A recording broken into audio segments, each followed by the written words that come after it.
But from my perspective, radical action actually comes from desperation. Hmm.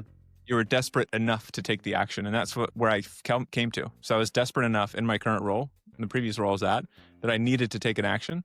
And this was the one I wanted to take. So that's a long way of saying Okay, you're going to have to talk a little bit about that desperation, because when you first said that, I thought of it kind of as a forcing function, that something was changing that was causing you to kind of weigh the risk and say, well, now the scales are a little bit more balanced. Now's the time to do it. Am I reading that wrong by what you mean by, desperate?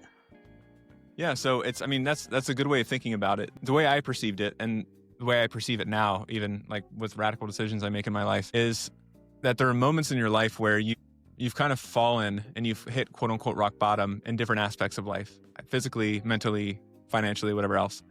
And for me in that situation, I kind of mentally hit rock bottom because I was in corporate world for about a decade and I knew how to play the game. I knew how to, get through the ranks quickly. I did it a few times and I was like, it's just the same game over and over with different brands. And I realized like, this is just not the game I want to play anymore. It's not fun. It's not entertaining. And I'd rather fail at entrepreneurship than succeed at employment.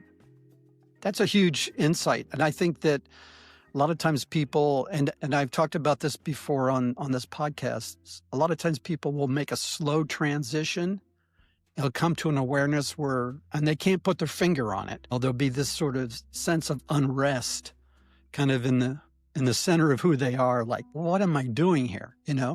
They come to this conclusion over time. They sort of grow into it. And other times there's external pressures or external things that are going on at the same time that cause them into more of an inflection point, more of an aha moment or epiphany or something like that. Sounds like yours is a little bit tilted more towards the epiphany, but it did take you a while to get there.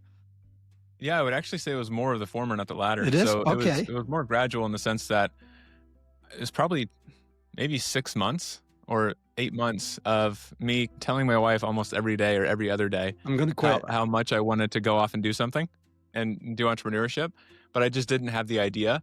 And I used the fact that I quote unquote didn't have the idea as my excuse as to why I can't do it. And then when I realized that, I was like, okay, that's just fear. That's just me being afraid and me having fear manifest in a different way of logical reasoning as to why this isn't going to work.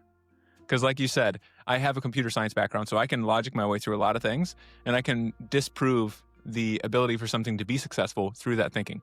Mm-hmm. So I realized that was the case. And I was like, okay, well, the idea is almost irrelevant. I just need to do something.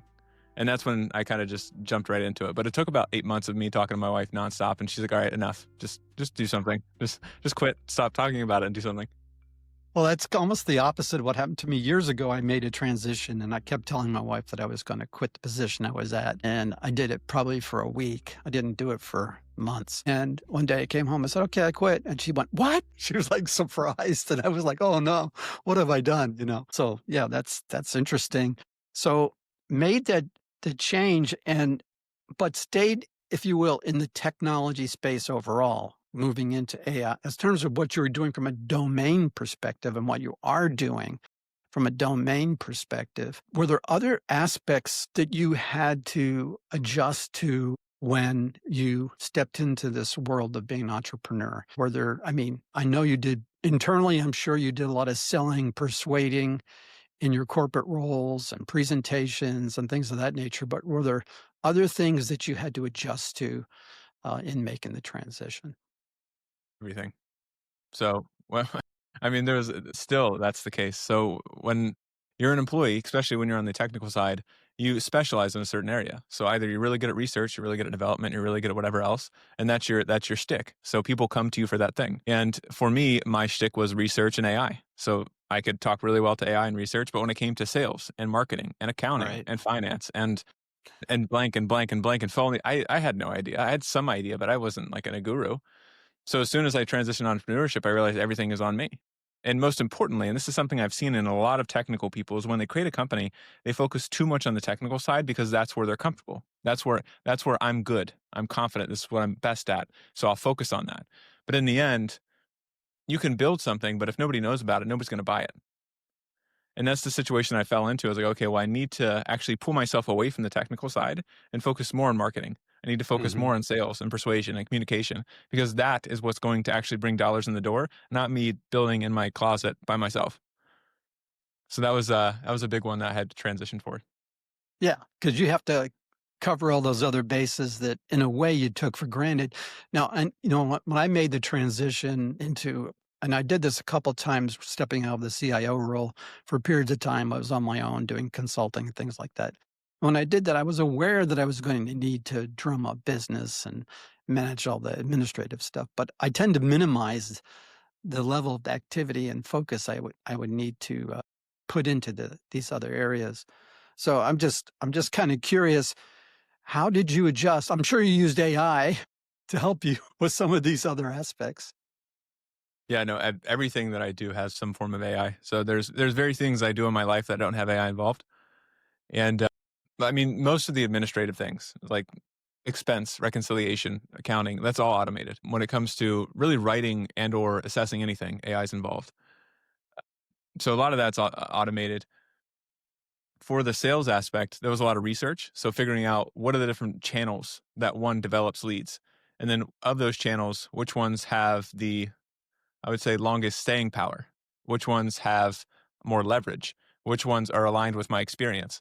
Which ones resonate with my ICP? I started asking all these questions to understand different aspects. And if I didn't have AI, the amount of time would have taken me to learn that would have probably been 5, 10, 6, like, 20x the amount of time.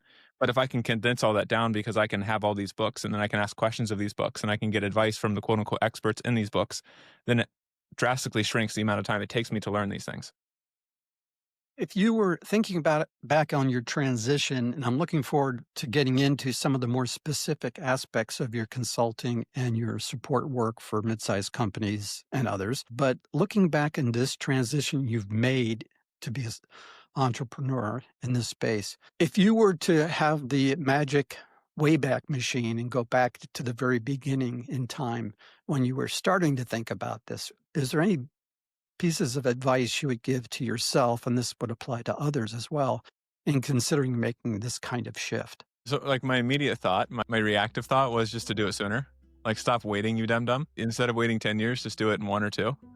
And reason being is that you think that you're preparing for this thing, this entrepreneurship journey, but you don't realize that all the preparation it's not completely obsolete, but it's close to that because through the activity of doing the thing, you learn way more, way Mm. faster. And this is something I've told a lot of people I've worked with in the past that have kind of like trying to started catching up with me recently is I've told them that like in the last 7 to 8 months, I've learned more in that period than I have probably in the last like 6 years, just because of the forcing function of you have to survivorship. And you have to learn these things and you have to dedicate time every single day. It's not 9 to 5. It's you wake up until you go to sleep and then you do it 7 days a week until you're successful. And that kind of, yeah, that ability to learn that quickly. So I would say start sooner, don't wait. And yeah, that'd probably be the big one. There's a big difference between sort of, book knowledge, I'll call it, although it's really books these days, knowledge ahead of the time and the experiential space you'll be in, and the actual practicing of those things and leaning into them and feeling the weight of the need to do them. It's like going from academic, it's like going from, you might appreciate this, learning calculus, advanced calculus, to applied mathematics. There's a big difference between those two things. And Yeah. so, The, yeah, the way I, that, the way I convey it is actually just because knowledge versus just in time knowledge. mm, So just because knowledge is all the knowledge that I read in all those books of those entrepreneurs that I studied throughout that period, hoping that I would have to use it someday. And now it's just in time knowledge where I have this thing I have to do. I'm not really sure how to do it. So I need to go research it, read the books, and then apply it immediately. So there is almost no theory. It's reactive learning instead of proactive learning. yeah. And your first response about why didn't you do it sooner reminded me of something that I heard in a seminar with Seth Godin, this marketing guy, right? And someone asked a live question, and his response just shocked us. He just said, "You're stalling."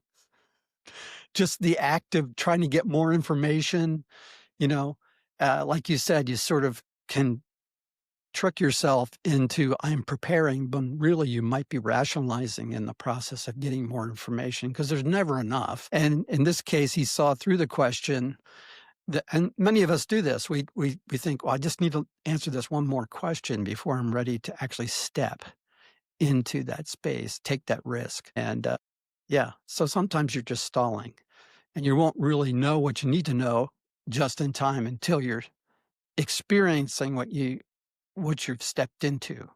Which sounds kind of weird, but I have felt that too.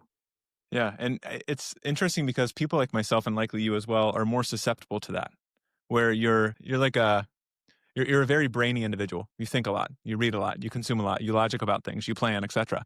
And you're more susceptible to overthinking and never taking action versus the other person that's the opposite, where they only take action and don't think about what they're doing. There's always like a happy medium, and you have to, on that pendulum of the spectrum, you need to try to find a way to get to the center Mhm. instead of overthinking and or acting too much. Well, actually, to be completely transparent, I'm probably more on the other side than what you might think. My wiring is actually to do things quickly, to be a quick start.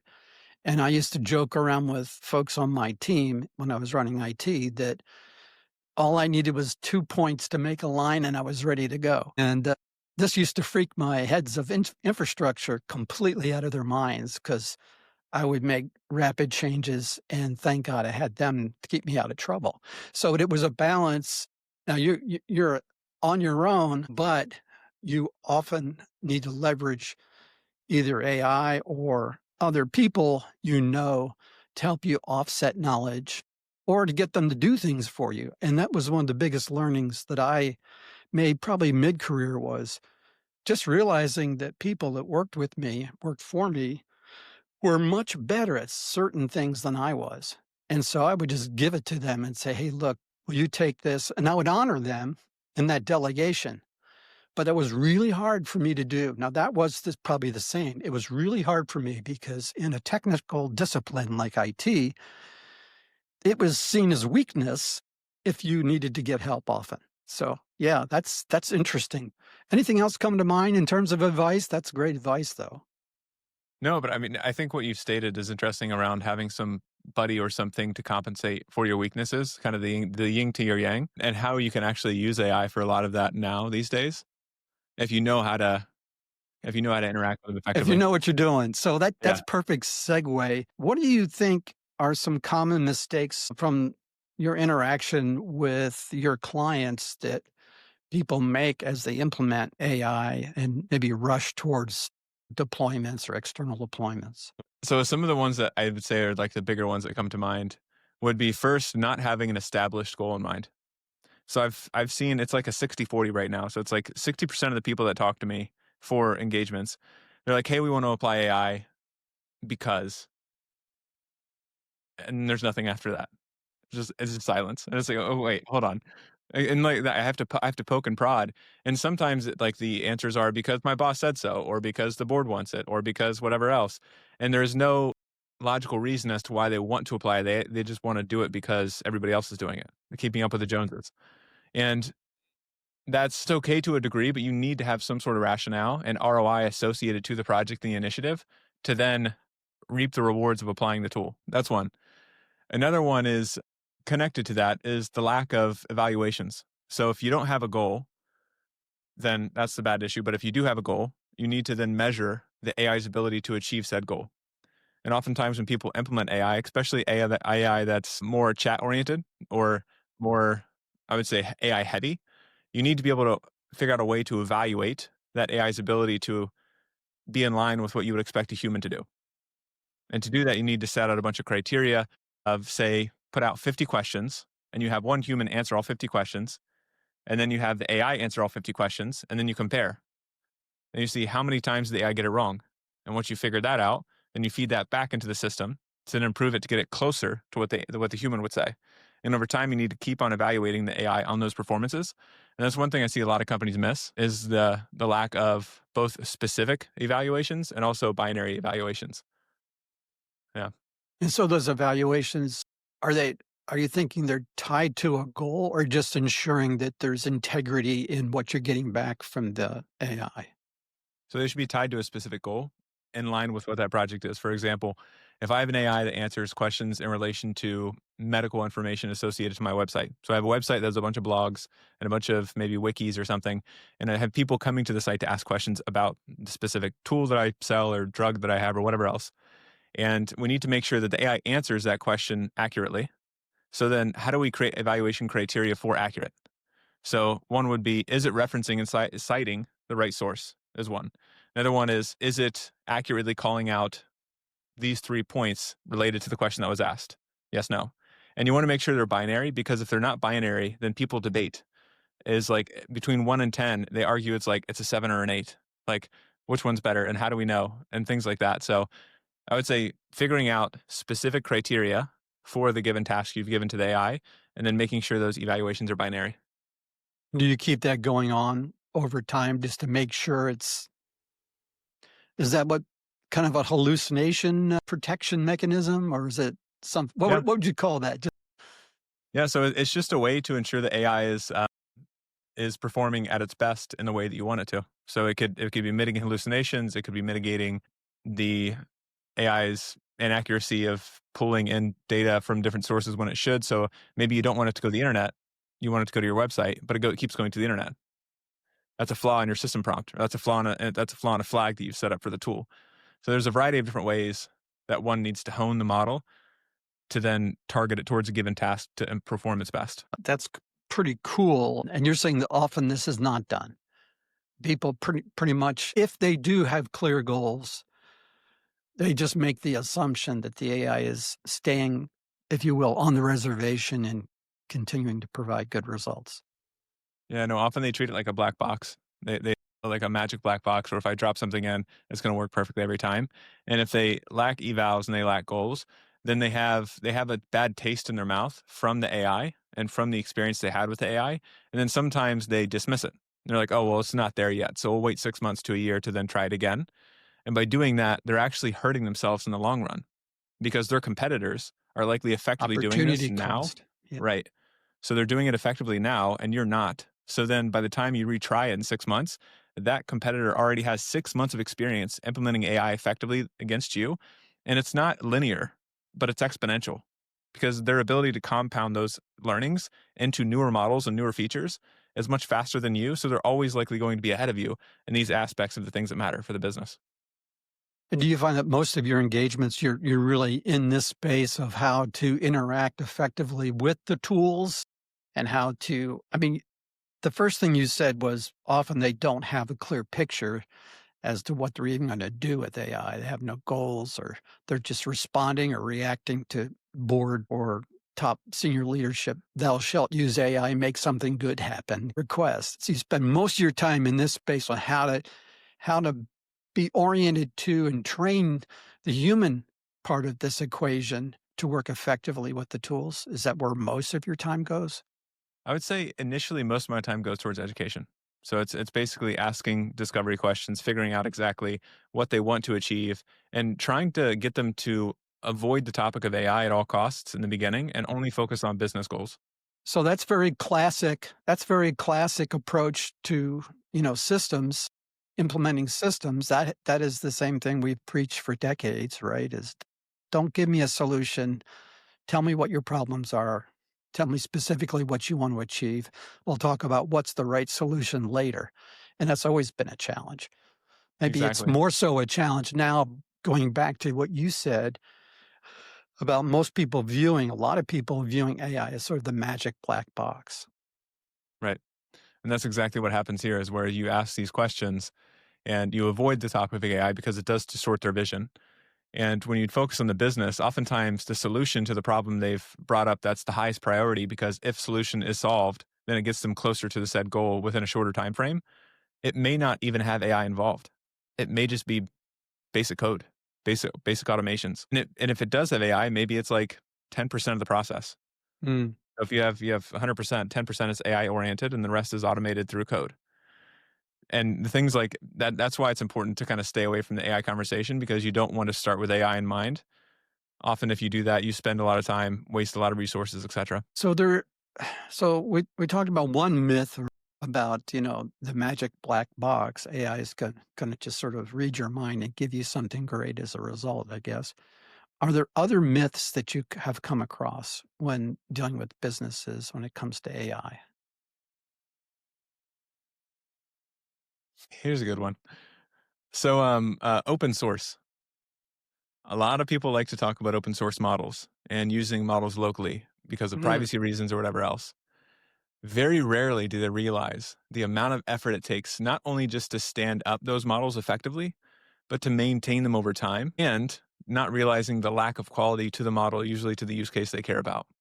So, almost every single client I've worked with, I have never recommended local models. And it's not because I can't do it, because I used to have to do local models for some government contracts that I did in previous roles. But you have to constantly have GPUs up and running. You have to worry about the infrastructure of latency between GPUs. You have to always be training and fine tuning these models for given tasks over time. You have to do a variety of things that people don't realize that is involved with local models. So it's usually a no-brainer just to go with commercial because it's ridiculously cheap. The quality is 10 times better, if not more, mhm, and the ease of implementation is night and day. So people mhm. just don't realize how big the delta is between the two. And we talked about this when you jumped on our professional community meeting to talk to CIOs. And I mean, they're very concerned about data leakage and trade secrets, even in the prompting process, exposing kind of the company's direction. But none of them want to stand up their own environment either. This is just a curiosity. Do you see that those security concerns have been addressed by the large models that are available on the cloud to a Mostly, greater yeah. degree? Yeah. Yeah. So I've worked with all types of organizations of all sizes, and you can buy different types of plans and establish different types of contracts with OpenAI and Anthropic and Google that meet all the compliance needs one would want to care about and know about. So, and the privacy associated data is fine. They can turn off training so your data is not trained on. You can have your data purged every day and or every 30 days, depending on the provider.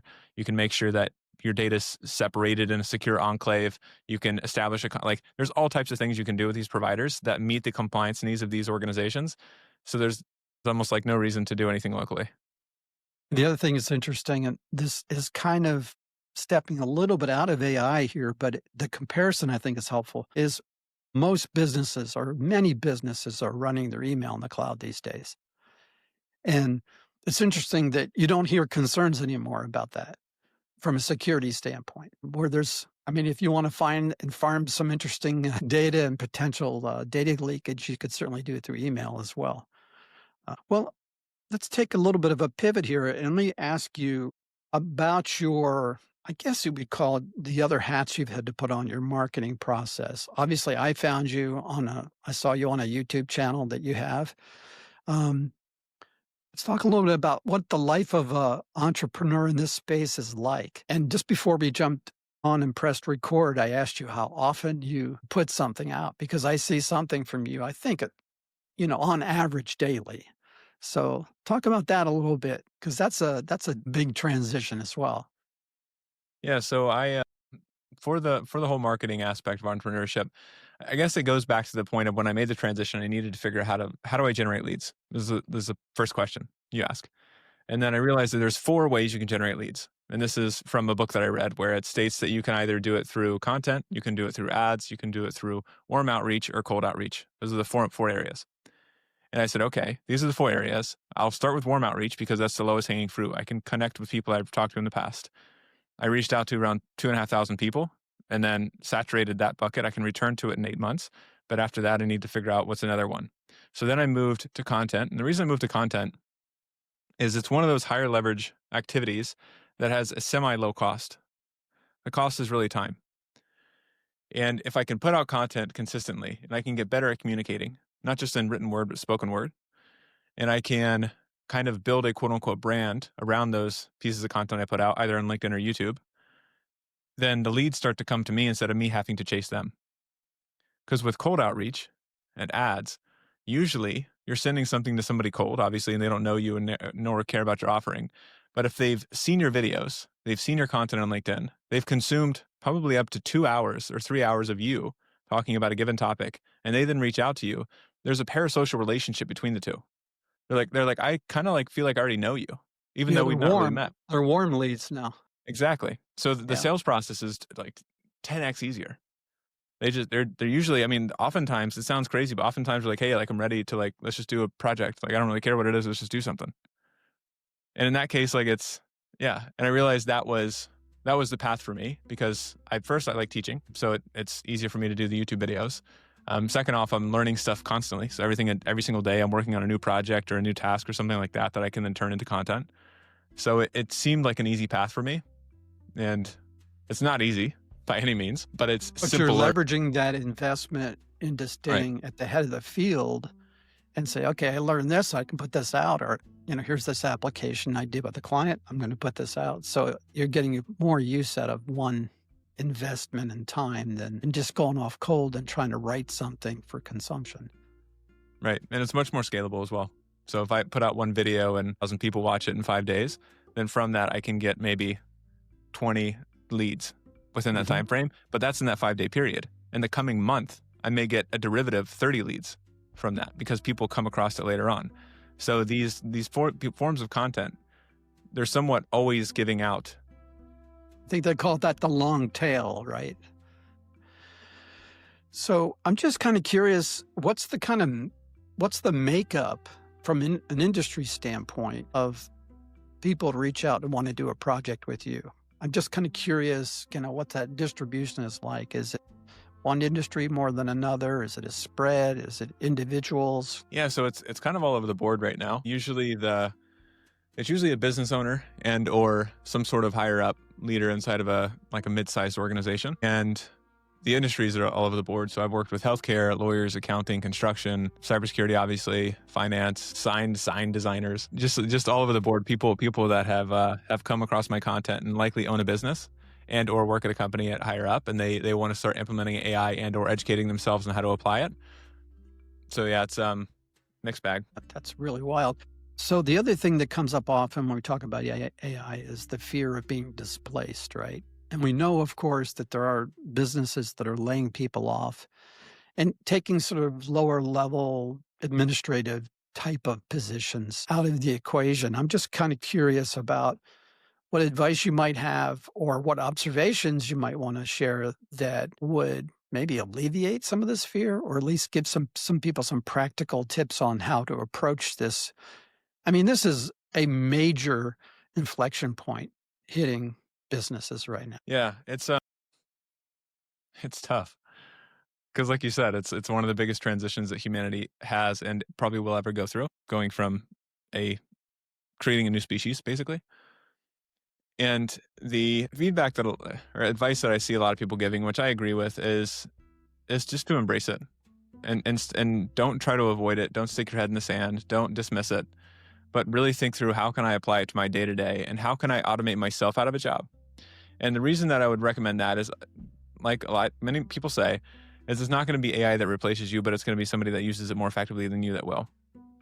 Because all these business owners, in the end, what matters most is profit. And if I can cut headcount and do just as much with 10 people as I did with 60, then I'm going to do that. So it's important that you're a part of those 10. Be on the right side of this wave.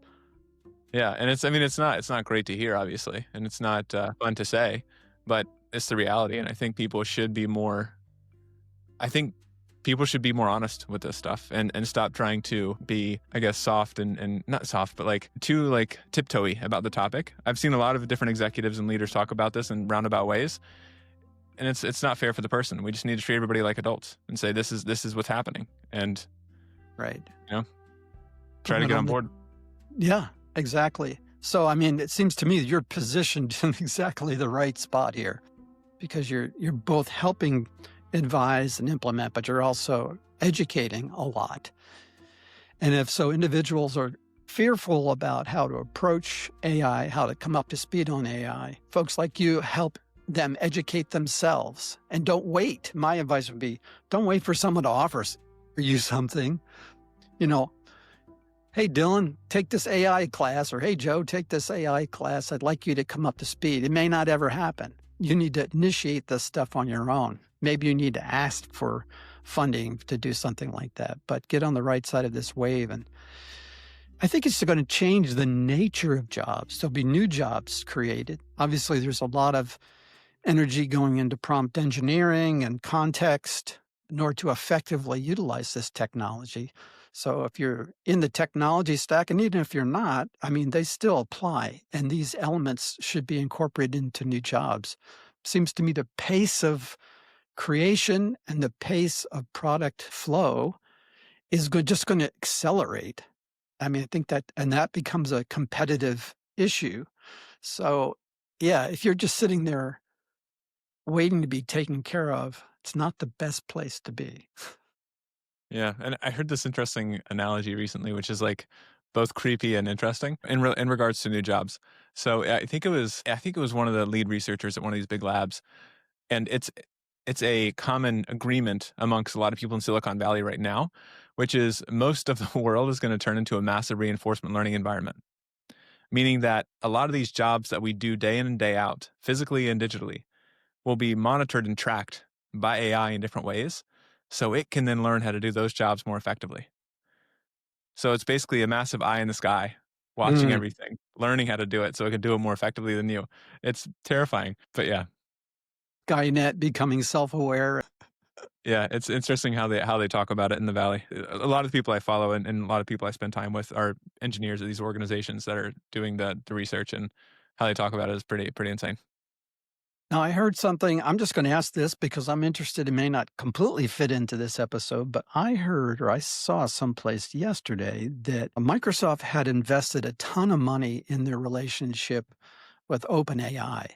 And I heard that they were pivoting to move to Anthropic. Did you hear that? I didn't hear it, but I know that Microsoft has been trying to build their own models recently, and I know that OpenAI just did a massive deal with NVIDIA. So it makes sense that Tracks. like that relationship is bifurcating. Yeah, it totally makes sense because I mean, in the end, OpenAI will become, if not as big, then bigger than Microsoft, and they need to figure out a way to have their own model that can compete. And part company. Yeah, that's interesting. Well, I'd like to open this up now. If you, let's see, yeah, let's talk a little bit about how people reach you and the different types of engagement, more specifically that you do, and ways you help folks. So Yeah, so I mean, I'm sure yeah, there's going to be a link somewhere in the description of this there video. We can will. drop some links there. Yeah, You can find me on LinkedIn, YouTube are the two areas I spend most of my time.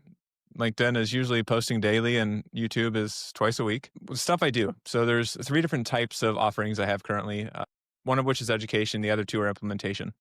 So the first one for implementation is going to be an assessment. So oftentimes, like I said, a lot of people are uncertain as to where to apply AI effectively, and it's a 60-minute call to figure out exactly where that would be most suitable for your group. The other one for implementation is custom builds. So if you have a specific project in mind, or we come to a specific project in mind together, I then would help you build that. So I have computer science background. I build a lot of automations myself. So I would kind of build that for you. And then the third one is education. And this one's interesting and has weirdly become one of the more popular ones, which is AI coaching. So oftentimes executives have executive coaches, right? Well, I've had a lot of executives and business owners coming to me asking me to act as an AI coach for them in a similar context. So we meet on a weekly to biweekly basis for 2 hours, and they drive and I guide. So they drive, meaning they build the thing or they do the action, and I give them targeted guidance along the way of building these projects. so you're the And they human co-pilot. right. And the reason they want to do this is they want to understand AI more effectively themselves so they can then invest their resources in the organizations that they lead more effectively. And also, they want to have more hands-on experience so they can figure out where AI can be applied in the organization faster. So that's a weird one that's kind of manifested in a backwards fashion. I didn't plan for that one, I guess. Well, that's fine. That's really interesting. And I think when I looked at your website, you also had some content that people can consume sort of as a free 30-day, or is it get on the email list kind of Yeah, yeah. So, Yeah. all my YouTube videos have this, and also on the main offering page, there's a 30-day AI insight series. So you basically get 30 emails over 30 days, and it's 30 insights of how you can apply AI to your business and your work. And that's just a free thing that anybody can get access to. Cool. That's cool. Well, listen, Dylan, I really appreciate you coming on Titans. You have a very timely and fascinating transition story. And it looks like, I mean, you said 7 or 8 months you've been out on this now. I'd say you've done really well. I've seen you're all over the place, and I wish you well. But again, thanks a lot for coming on, and thanks for visiting with my group of CIOs. I really appreciate it. Of course, I appreciate the time, Joe. Yeah. And so, anyone else who's come to this point, I definitely will have links in the episode. And you should also, in the links, I'll have links to Dylan's channels and his content as well. So, I encourage you to reach out to Dylan. Hey, thanks for joining me today on Titans of Transition. I hope you enjoyed the episode. Please check the show notes for additional information.